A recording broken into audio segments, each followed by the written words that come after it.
Hi అండి, అందరికీ నమస్కారం. నేను మీ Revathi. Welcome to RK kitchen and blogs. ఈరోజు మనం 10 నిమిషాల్లోనే కమ్మగా, టేస్టీగా, రుచికరంగా మిల్ మేకర్ ఫ్రైడ్ రైస్ ఎలా చేసుకోవాలో చూద్దామా? చిన్నపిల్లలకి ఇలా మిల్ మేకర్ ఫ్రైడ్ రైస్ చేసి పెట్టండి, ఇష్టంగా తింటారండి. ఇప్పుడు స్టవ్ వెలిగించి స్టవ్ మీద కడాయి పెట్టుకోవాలి. 3 స్పూన్లు ఆయిల్ వేసుకోవాలి. ఆయిల్ వేడయ్యాక చిన్నగా కట్ చేసిన తెల్లగడ్డ ముక్కలు, పచ్చిమిర్చి, ఎర్రగడ్డలు ఇలా చిన్న ముక్కలుగా కట్ చేసి ఇందులోకి వేసుకుని ఫ్రై చేసుకోవాలండి. ఎర్రగడ్డ ముక్కల్ని 1 నిమిషం పాటు ఫ్రై చేసుకోవాలి. 1/2 టీ స్పూన్ అల్లం వెల్లుల్లి పేస్ట్ వేసుకుని పచ్చివాసన పోయేంత వరకు ఫ్రై చేసుకోవాలి. అలాగే 2 రెమ్మల పచ్చి కరివేపాకు వేసుకోవాలి. కరివేపాకు పచ్చివాసన పోయేంత వరకు ఫ్రై చేసుకోవాలి.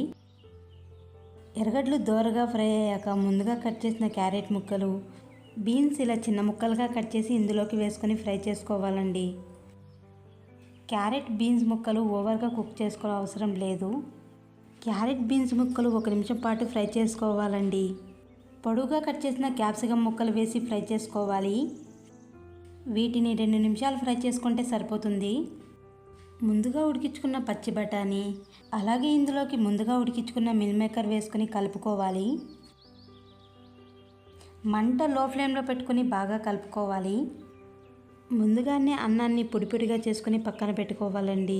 ఇప్పుడు ఇందులోకి అన్నం వేసుకుని బాగా కలుపుకోవాలి. అన్నాన్ని మిల్ మేకర్ని బాగా కలుపుకోవాలి. మంట హై ఫ్లేమ్లో పెట్టుకుని ఈవెన్గా కలుపుకోవాలి. ఇందులోకి రుచికి సరిపడ ఉప్పు, 1/2 teaspoon pepper powder, 1 spoon chicken masala వేసి బాగా కలుపుకోవాలండి. అలాగే ఇందులోకి మీ దగ్గర సాసులున్నా వేసుకోవచ్చండి. నేనైతే ఎటువంటి సాసులు వేయట్లేదండి. చివరగా కొత్తిమీర చల్లుకొని మరో 2 నిమిషాలు కలుపుకొని స్టవ్ ఆఫ్ చేసుకోవాలండి.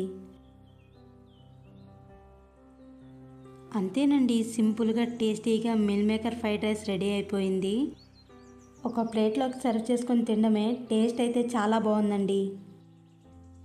చూసారు కదండి, ఒకసారి మీరు కూడా ట్రై చేసి ఎలా వచ్చిందో కమెంట్ చేయండి.